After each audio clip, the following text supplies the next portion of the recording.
Thank you all for coming to discuss and share what's really up in Israeli mobile scene and on the global scene.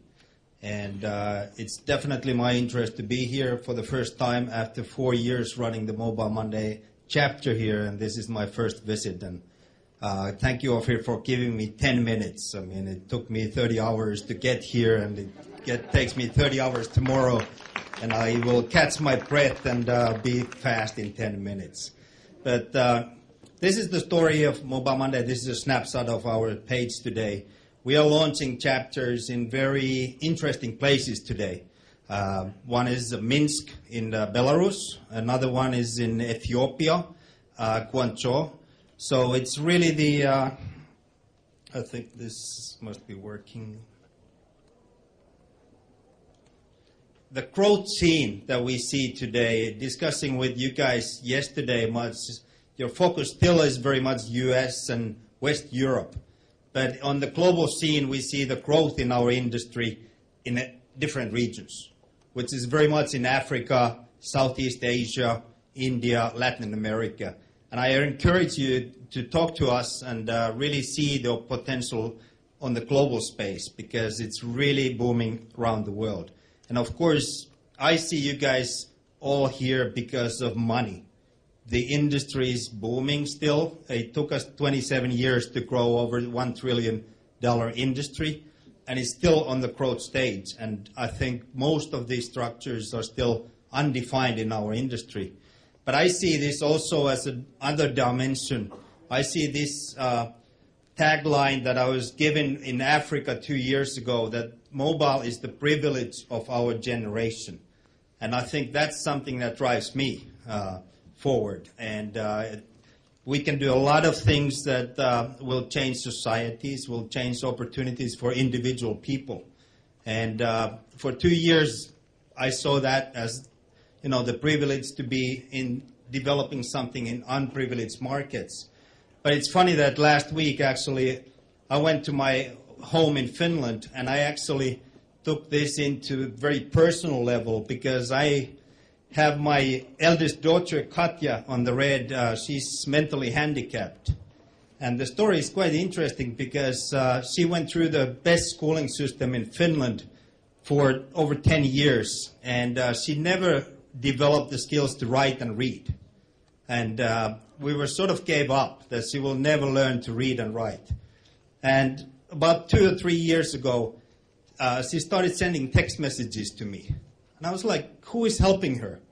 And I couldn't imagine that all that schooling system went for nothing because she didn't have the passion. But when she got her mobile phone and she got connected to her friends, she said, well, I need to learn to read and write.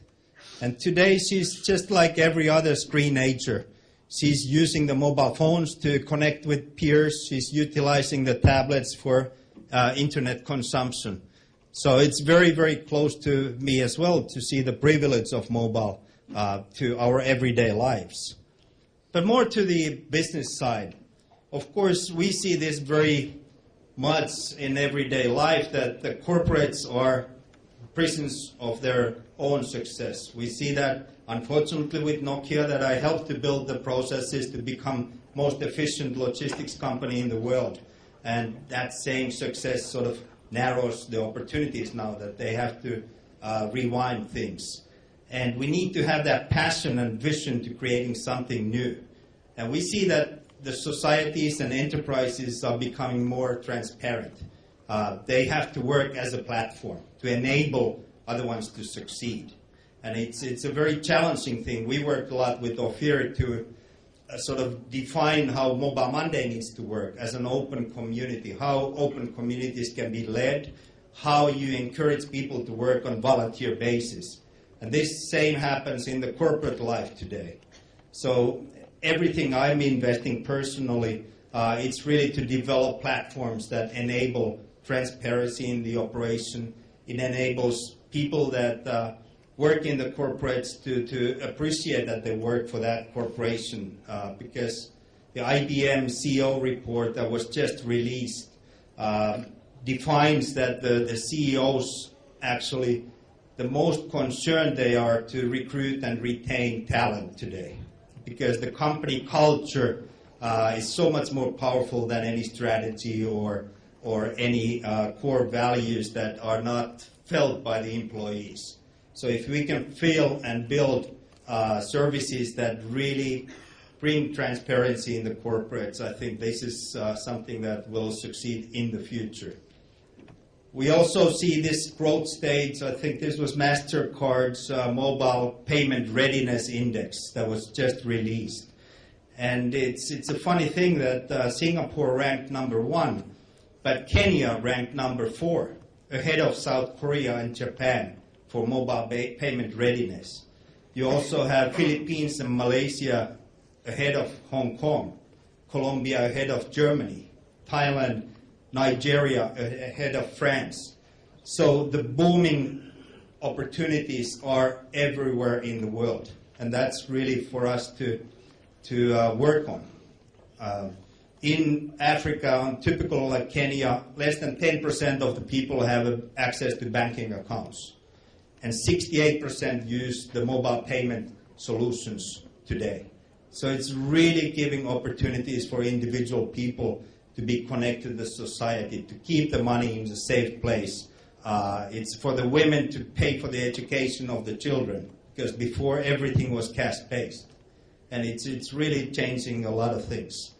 And we see Mobile Monday as a trust network, but I think a lot of these initiatives that are built on individuals building the trust among themselves are really changing the outmodeled models of organizations and typical control that has been used to lead these organizations. When we started 2004, we said that we don't want to keep any control. We want to release all the control to the local people, how they want to run Mobile Monday. We encouraged every chapter to build their own logo. And I was told to be crazy. I mean, you can't release your own brand. Let people play with it. And I think this is the success of Mobile Monday. Let it flow, and let the local people be more creative and feel the ownership to the Mobile Monday. So, of course, after we won the World Brand Leadership Award, we were sort of model for being innovative. And I think this is really for the other brands to really look after how they can feel attachments to their own brand today. Very difficult, because we are in the era of disruption, change, and uncertainty.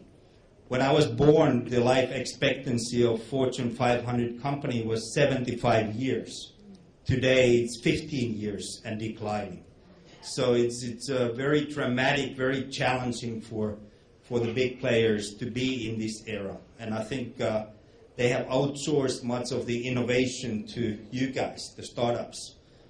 Because it's so risky to be in the startup scene, and it gives so much opportunities for you guys to build success and grow. Some of the things that I see disruptive is, of course, the enterprise quake.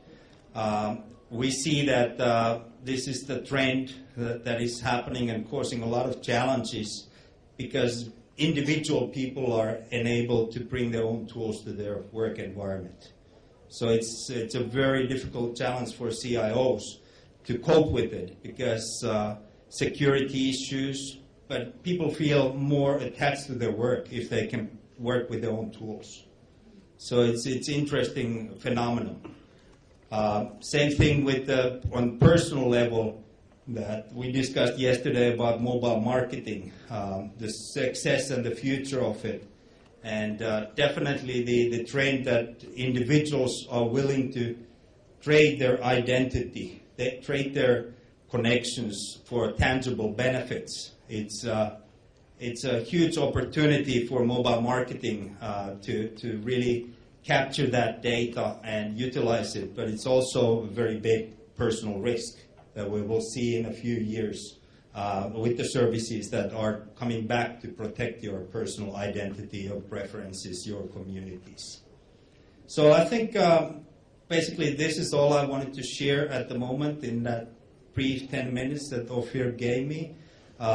Please talk to us. As I said yesterday, You guys are privileged to have Ophir so connected with our global community, and anything that Ophir advises me to do, I will certainly do that and help you guys to expand. I think next week we have some of your companies coming to Singapore to meet with the Southeast Asia and China region.